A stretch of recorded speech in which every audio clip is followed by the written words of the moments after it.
So he made a strict demarcation of meaningful language as fact-stating language. And the other parts of language, those parts of language that are not used to state facts, he thought were, strictly speaking, nonsense, and we couldn't really say anything. So although ethics, religion, the arts, and so on are of fundamental significance in life, we can't actually ever do them justice in language. They are, as far as the Tractatus is concerned, they are even, it isn't that we can't do them justice. Our attempt to do them justice is meaningless. We can't say anything meaningful about them.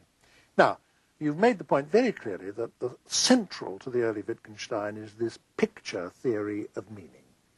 How did the later Wittgenstein depart from that? Well, again, though Wittgenstein's ideas are very complex, there's a rather simple answer to that question. He moved away from the picture metaphor of the nature of meaning to the tool or use metaphor as the correct conception of meaning. He says, think of words as tools, and the way to understand language, the way to get a correct conception of how language functions is to look at how words are used. He says for most cases, not all, but for nearly all cases, the meaning of a word is just its use in the language.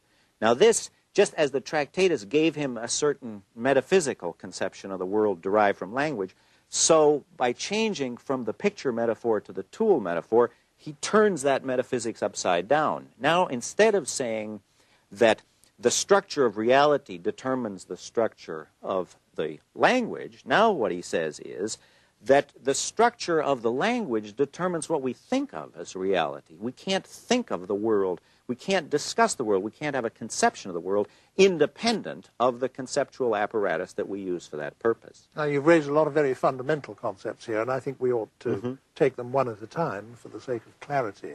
Let's begin where you began, with the distinction between a picture theory of meaning and a tool theory of meaning. The later Wittgenstein is no longer saying that that words or sentences picture what they're about. He's saying that a word or a sentence is like a tool, and what it means is what you can do with it, so that, in fact, the meaning of a term is the sum total of its possible uses. Now, it's in the nature of a picture that it does, in fact, picture only one thing. Pictures an object or a state of affairs, where it's in the nature of a tool that it has many uses, perhaps an indefinite number of uses. Now, that applies to his view of language, doesn't it? Yes, precisely. Yes, let me say a little bit more about that. Wittgenstein is anxious to insist in the investigations that language is indefinitely extendable and that there isn't any single thing that binds all uses of language together, that there isn't any single essence that runs through all of language. And indeed, for particular words, there needn't be any particular essence that marks the definition of that word. That he says words have a family resemblance of their uses. So that, I mean, he gives the example of game. He says if you ask yourself, what is it that all games have in common? And he keeps insisting, don't think what they all have in common, but look and see if you can find anything. And then he says if you consider board games, Olympic games, gambling games, games played with balls on fields and so on, what you find is that there isn't any single essence. There isn't any single thing that all games have in common. Not even the fact that they're pastimes or diversions, no, because some people play them professionally. Pretty grim, right. Do them for a living and a career. If you've been to Las Vegas, it isn't that those people are just amusing themselves. It's a pretty grim business to watch them at the gaming, as they're called, tables.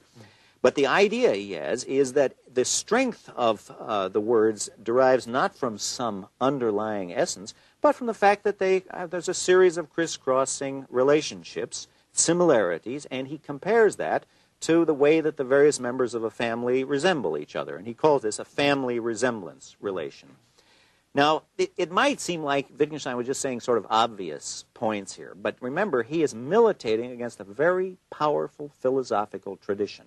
He's militating first against the idea of his own, that words get their meanings by standing for objects, and then secondly, an even older tradition that says words get their meanings by being associated with ideas in the head, and he's militating against a tradition that says, and this goes back to Plato, that in order for a word to have a meaning, there must be some essence, there must be some essential trait that the word marks. So the interest of his remarks about language derives a lot from their revolutionary or radical attack on a pre-existing tradition. He uses the term family resemblance so often that I think it's worth saying just a word or two about that. When we talk of a family, different members of a family having a marked family resemblance to each other, it need not be the case that there's one single feature that they all have in common. It need not be the case that they all have the same nose or all have the same chin, but that there's no single feature that they all have in common, just an overlapping and crisscrossing a set of features from which they all draw, as it were. Now, Wittgenstein is saying that this is true of language and meaning, that if we look at a term or a word, it's a great mistake to look for the one thing that it means, because there is no one thing that it means. The meaning of a word is like family resemblance in that case. Namely, a word has several different meanings, like the several different members of a family. There may be a crisscrossing and overlapping set of relationships between those different meanings, but there's no one thing that the meanings all have in common, which is, as it were, the essence of that word.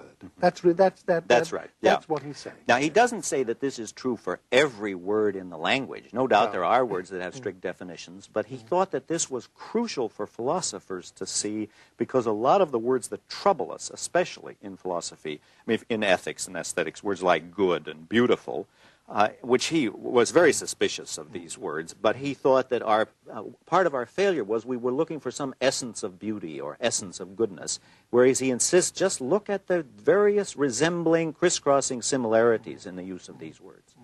So he's saying, for example, that we have all sorts of different kinds of talk. There's scientific talk, religious talk, music talk, everyday talk, philosophical talk, such as you and I are now having. And in each of these areas of discourse, language is characteristically used in different ways, and the same words will be used in different ways. So don't ask yourself, what is the specific meaning of this term? Ask yourself, how is this term being used in that particular area of discourse? That was one of his slogans. Don't ask for the meaning, ask for the use. And at this point, he introduces another metaphor. Indeed, it's one of his few technical terms. He introduces the notion of a language game. And the idea he has is that we should see speaking a language on analogy with playing a game, in that characteristically it's rule-governed. We aren't ourselves entitled to lay down the rules. Not everything is determined by the rules, so there is a great deal of slack, room for interpretation. But nonetheless, we're engaged in rule-governed forms of activity. Now, this again is a disconcerting idea for a lot of philosophers, because he wants to insist that there isn't any foundation for the language games, any more than there's a foundation for football or baseball. These are just human activities. And so he wants to get out of the idea that these language games, where the word has its home, where words get their meaning from their role in the language games, he wants to get out of the idea that there must be some transcendental justification or foundation for the language game. No, the language game has to look after itself. We play a language game of ethical discourse, of aesthetic discourse, of fact-stating discourse, of language game with the word cause, a language game of identifying spatial and temporal relations. So he's anxious to insist that there are these sequences and series of human activities where the use of words is tied up with the rest of our lives in a regular, ordered, but not in any way predetermined fashion. And that's really the task of the philosopher, is to describe, not to justify or give a foundation for, but to give just a description of how the language game is played.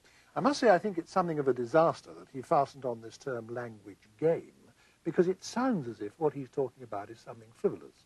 And in fact, it even feeds a certain prejudice against philosophers that exists outside philosophy, that they're all just playing with words, or that they're somehow superficially concerned with language. This isn't so at all. No, I mean, no. He used the word game for serious intellectual reasons. Right, and let me just hammer home the reasons for the analogy. First of all, it's an activity. It isn't something sublime that just goes on in our heads, and it isn't an abstract set of relationships. It's an ongoing human activity. And secondly, it's conventional. It's regular. There are rules involved. And those are the features that he wanted to get, that we should look at language in action, and we should see it as part of regular, rule-governed behavior. But I mean, and that sounds, I think, pretty uncontroversial, at least to us. But there is a more radical aspect to this that I want to bring out, and that is